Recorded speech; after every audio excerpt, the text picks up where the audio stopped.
Оме Ежери, Оме Вежери. Уважаемые товарищи, дорогие наши гости.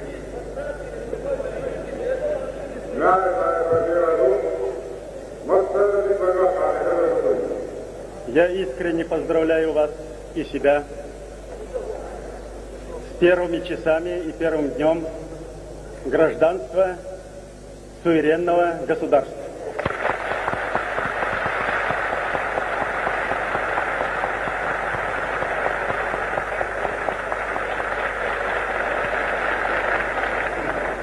Декларация принята, и я при полном убеждении, что если даже у кого-то появится мысль противиться этому, то это будет потенциальный противник нашего народа.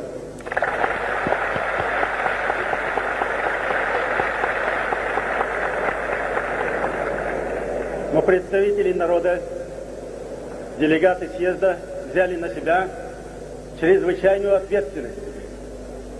Объявить, оказывается, не так сложно, но есть в народе мудрая поговорка: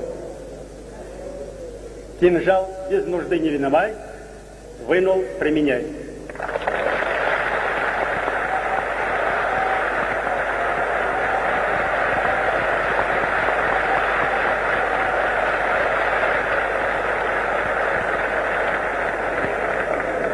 Кинжал обнажен.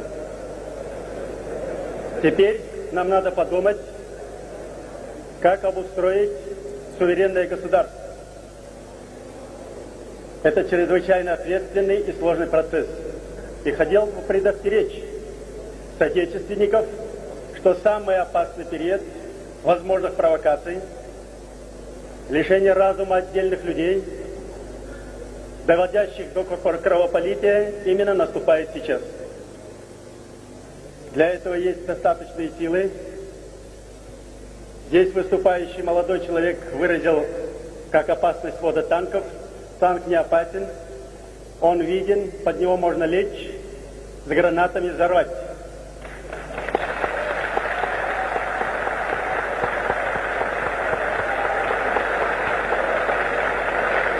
Есть силы поопаснее всех танков, самолетов и любого оружия. Семиэтажные здания, которые стоят на следующей улице, если даже в каждом кабинете из них сидит один человек, можно себе представить, какие силы для этой республики. Ни в одной союзной республике нет такого потенциала, даже по зданию, наверное, еще и вниз, в земле пару этажей.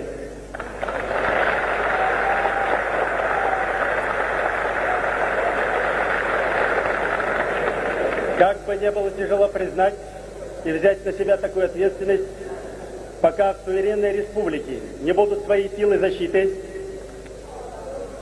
выраженные в безопасности республики, в Министерстве внутренних дел, выраженные в мобилизационной готовности, создание собственных формирований, суверенной республики на нынешнем этапе не быть.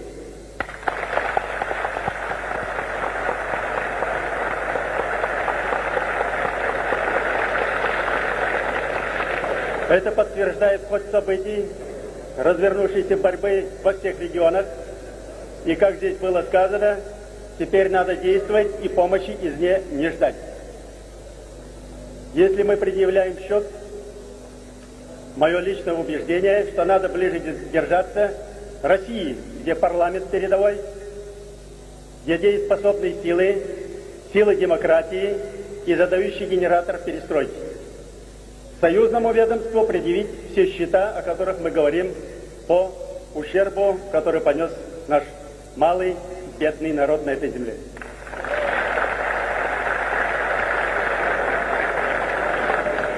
Благополучие, которое сейчас относительно имеется в республике по сравнению с другими регионами, обеспечено, наверное, прежде всего гибкостью руководства, которому надо отдать должное, и не меньше мудрости народа.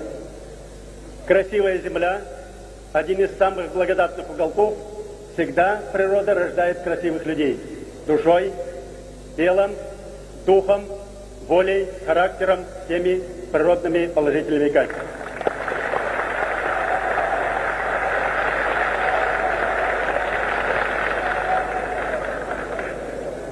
Когда много говорят, я бы просил соотечественников не обращаться к славе прошлого. О них, об этой славе сказано лучшими людьми России и всех стран мира.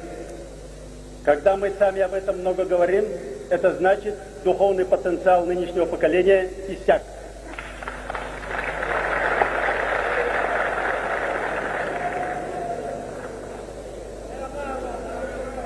Считалось бы, значит, у меня есть много предложений, которые, если заинтересует оргкомитет и при полном убеждении, если до сих пор были сомнения в возможности удержать демократию, создание правового государства, то молодые люди из состава оргкомитета, которые сумели в тягчайших условиях собрать съезд народа при высшей организации относительно нашего времени, то потенциал молодежи есть, силы есть. Остальные предложения по парламенту, если их заинтересует руководство и оргкомитет, я передам письменно. Спасибо за внимание, удачи и вперед!